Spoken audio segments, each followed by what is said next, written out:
ଭାରତବର୍ଷର ଅଦ୍ୟଭାଗରେ ଓଡ଼ିଶା ରାଜ୍ୟ। ଓଡ଼ିଶାର ଗର୍ବ ଓଡ଼ିଆ ପୁଅ। ଓଡ଼ିଶାର ମଧ୍ୟସ୍ଥଳରେ ଗୋଟିଏ ଛୋଟିଆ ସହର ବୌଦ୍ଧ ଜିଲ୍ଲା ଅବସ୍ଥିତ, ଯାହାକି ପ୍ରକୃତିର ସବୁଜିମାରେ ଭରପୁର।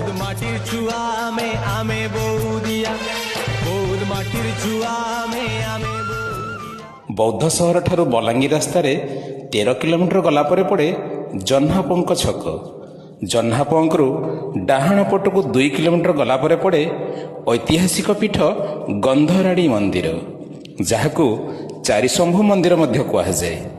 ଗୋଟାଏ ମଣ୍ଡପରେ ହରିହର ପୂଜା ପାଉଥିବା ବେଳେ, ଯାହାକି ଭାରତରେ ଏକ ବିରଳ ମନ୍ଦିର। ମନ୍ଦିରକୁ ଯିବା ବାଟରେ ପଡ଼େ ନାରାୟଣନଗର ଗ୍ରାମ। ସେ ସମୟର ରାଜା ନାରାୟଣ ପ୍ରସାଦ ସିଂଦେଓଙ୍କ ନାମରେ ଗାଁର ନାଁ ନାମିତ ହୋଇଅଛି ଏବଂ ରାଣୀ ଲକ୍ଷ୍ମୀବାଈ